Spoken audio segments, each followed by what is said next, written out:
everybody, I am back this week and I'm going to show you how to do something that's super sweet, but really good this week.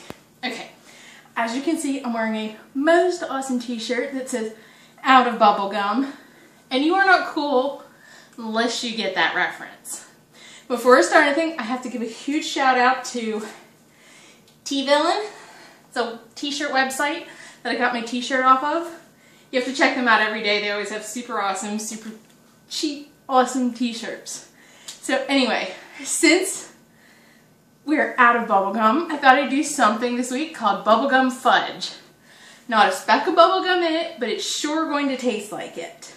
Okay, so first thing you're going to do is get yourself a large bowl that you can melt stuff in and do in the microwave.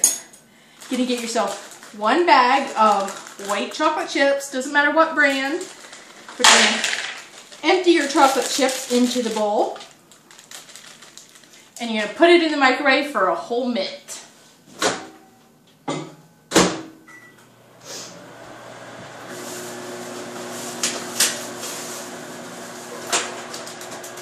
While you have that to microwave, you're going to microwave it for a minute, you're going to get a spoon and stir it, and then if it seems like it's a little stiff, you can put a couple splashes of vegetable oil in it to loosen it up. But I didn't have to when I tested the recipe, but you might have to. All depends on your microwave. And while you're microwaving that, get yourself one normal sized tub of creamy vanilla frosting, no special kinds, just plain vanilla frosting. Get yourself a little thing of rainbow sprinkles. And one of these Duncan Hines Frosting Creations flavor mix packets. It's a bubblegum flavor. Just picked them up at Walmart, nothing special. And a couple extra rainbow little nonpareils to sprinkle over the top when I'm done. And the minute's out, so we're going to see how our chocolate looks. Give it a stir, and you can see it's starting to melt. You can see it's still got a couple chips in there, but it's overall melting nicely. And again, I don't have to put any oil in because it's still nice and loose, but you might have to, depending on your microwave. Okay, since we still have a few that aren't melted, we're going to pop it back in for 30 seconds, and then it'll definitely be melted. And have your frosting mix creations, your bubblegum flavor packet, ready to go, because as soon as you get it out, before it would start to stiffen up and set back into regular chocolate, we're going to pop that flavor packet in there.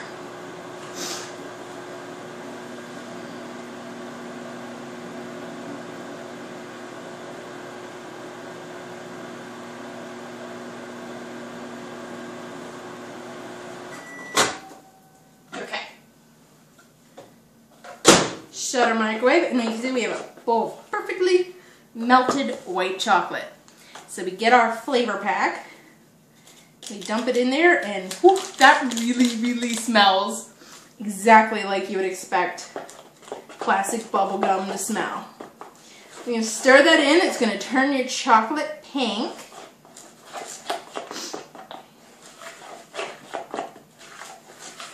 After we get that all mixed up, make sure we scrape the sides to get the powder in. We're going to get our vanilla frosting.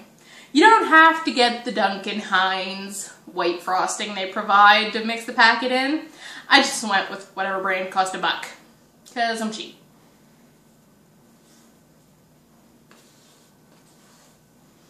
That is going to get all that out of there and get it into our white chocolate.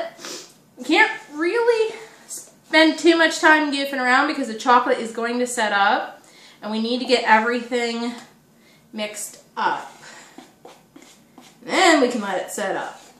This is a recipe you are going to have to let it set in the fridge for a while, but trust me, it's going to be worth it. Because if you've got a sweet tooth, this is really going to satisfy it.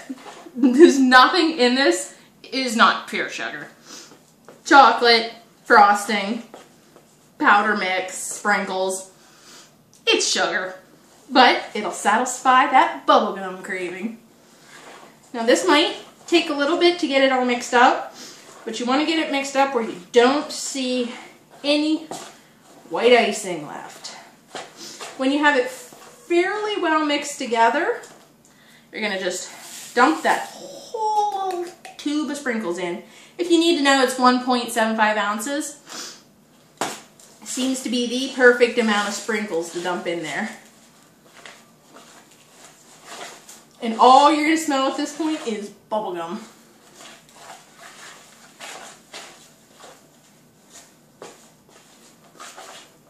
And I would recommend, you can use any 8x8 pan you want. If you use a plain baking pan, you're going to want to foil line it. But I just went to Walmart and got one of these disposable foil pans. Perfect for it. And you're going to spray it lightly with cooking spray.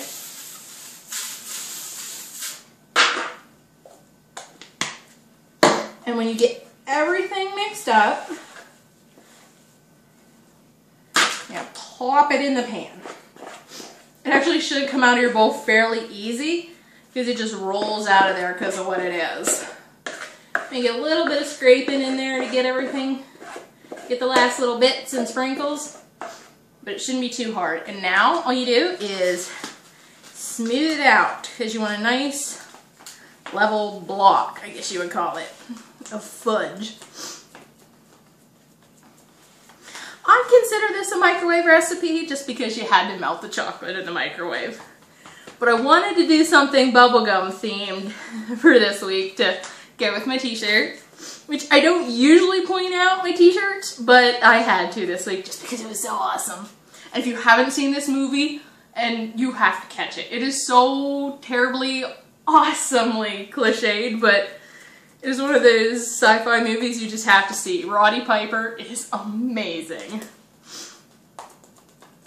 And once you get it patted down to however you like it, I get pretty picky about this because I like it to be perfectly smooth. You can take any sprinkles that you have left. Now you may have saved some of your tube of sprinkles if you want to put over top. I just happen to have these laying around because we all know I bake like crazy. So you can take your little extra sprinkles and scatter them over the top so you have a nice little obnoxiously brightly pink and sprinkle covered block of fudge. Now you're going to want to put it in your fridge for about 2 hours and then set it out on your counter to, it's going to be a little hard after you bring it out of the fridge. If you don't want to have room in your fridge and you don't want to put it in the fridge, you can let it set out. It's going to probably take longer than that to set up because right now it's way too gooey to be cutting. Take your lid because you're definitely going to want to get one of those containers that you can cover. Pop the lid on if it decides it wants to cooperate and take it over to your fridge.